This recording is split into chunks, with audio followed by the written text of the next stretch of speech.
Assalamualaikum, hai, nama saya Nur Hazika. Hari ini tajuk perbincangan kita adalah berkaitan dengan subjek ekonomi, iaitu bab 2 di tingkatan 4, iaitu pasaran. Okey, dalam video kali ini kita akan fokuskan tentang keluk permintaan. Keluk permintaan terbahagi kepada dua, iaitu keluk perubahan dalam kuantiti diminta dan juga keluk perubahan permintaan. Okey, pertama sekali kita akan bincangkan tentang keluk perubahan dalam kuantiti diminta. Pertama sekali, maksud bagi keluk perubahan dalam kuantiti diminta adalah perubahan atau pergerakan di sepanjang keluk yang sama. Okey, tengok ni, hanya ada satu keluk sahaja. Okey, daripada segi hukum pula, kita tengok apabila harga barang turun, maka kuantiti barang yang diminta akan meningkat. Manakala apabila harga meningkat, kuantiti yang diminta akan turun. Adalah disebabkan apa? Disebabkan faktor harga barang itu. Okay, kalau kita tengok daripada segi hukum dan keluk ni pula, apabila P0 pergi ke P1, maka Q0 akan pergi ke Q1. Dan ini daripada point A akan pergi ke point B yang mewujudkan pengembangan permintaan. Kenapa? Kuantiti barang yang diminta telah pun naik. Manakala kalau hukum kedua pula, apabila harga barang meningkat daripada P0 ke P2, maka kuantiti yang diminta akan turun, iaitu daripada Q0 kepada Q2. Ini menunjukkan pengucupan permintaan sebab bila harga barang dah meningkat, kuantiti barang yang diminta pun akan turun. Dan hubungan bagi keluk tersebut adalah bersifat songsang, iaitu negatif. Okey, simple sahaja. Okey, daripada segi keluk perubahan permintaan pula, sekarang ni kita nak tengok maksud dia. Okey, maksud bagi keluk perubahan permintaan adalah peralihan keluk permintaan sama ada ke kiri atau ke kanan selari dengan keluk permintaan asal. Okey, so yang tengah-tengah ni adalah keluk permintaan asal, dan di kiri dan kanan ni adalah keluk yang dipengaruhi oleh faktor-faktor berikut. Okey, so faktor pertama adalah harga barang lain. Harga barang lain ni terdiri daripada barang pengganti dan juga barang penggenap. Okey, so kita akan bincangkan barang pengganti.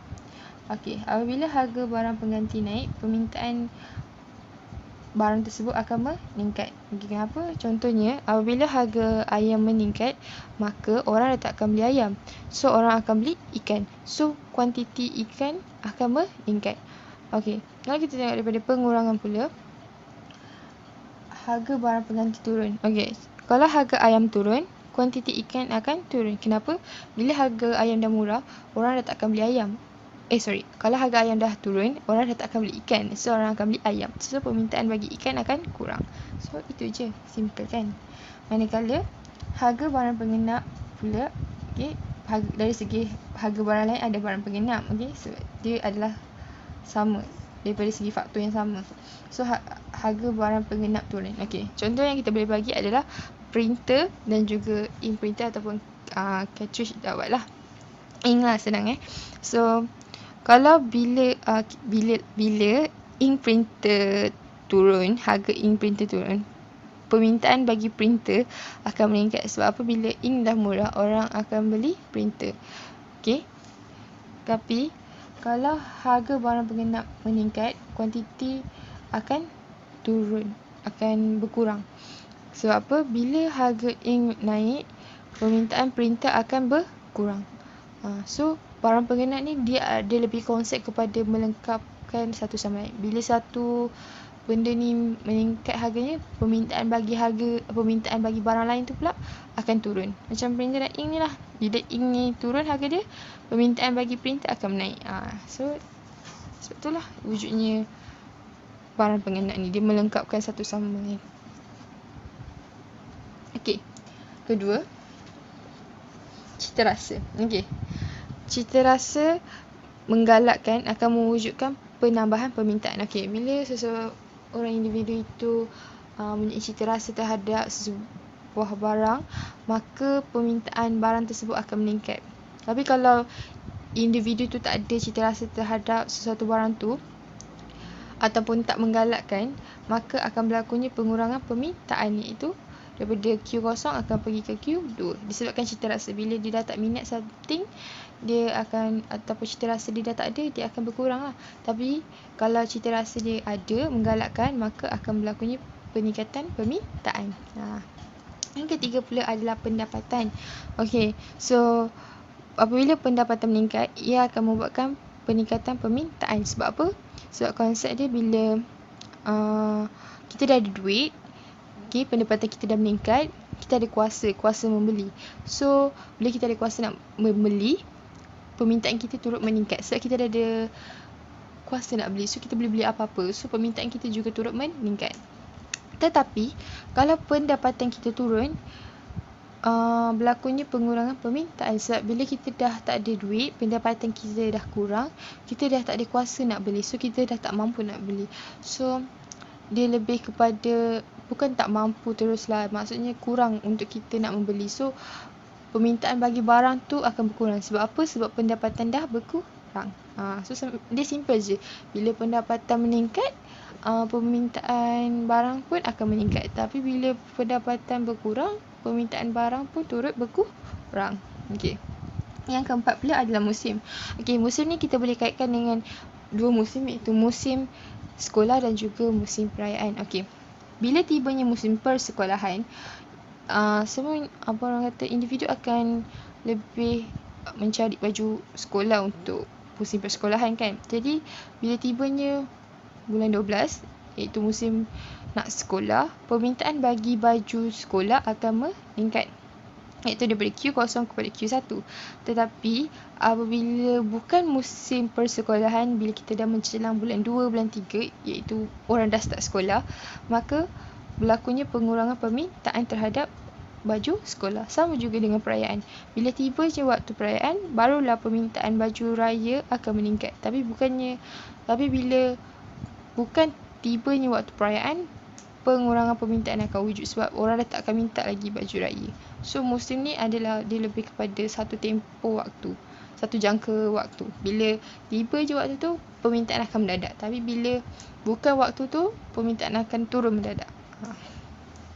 Okey, dari segi jangkaan harga masa depan pula, apabila permintaan ni dia dikira daripada Q0 ke Q1 adalah disebabkan harga dijangka naik masa depan. Okey.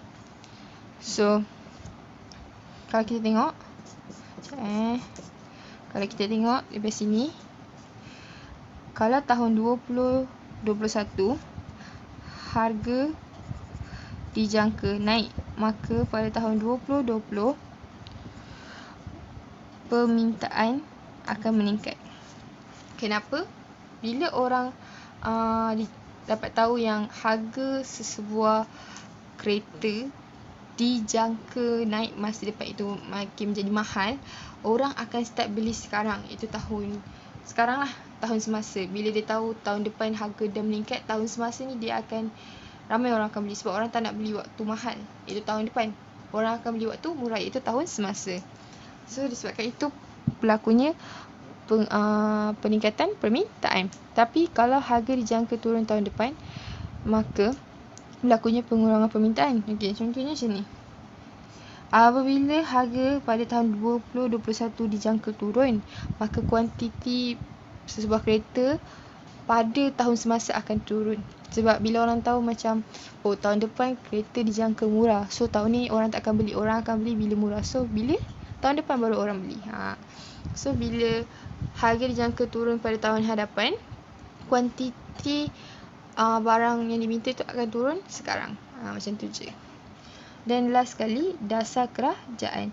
Okey, dasar kerajaan ni ada dua. Satu, kadar cukai dan juga pemberian bantuan. Okey. Apabila kadar cukai yang dikenakan oleh kerajaan terhadap cukai pendapatan individu berkurang, maka pendapatan boleh guna individu akan meningkat. Bila pendapatan boleh guna individu meningkat, maka berlakunya peningkatan permintaan, sebab orang dah mampu nak beli barang.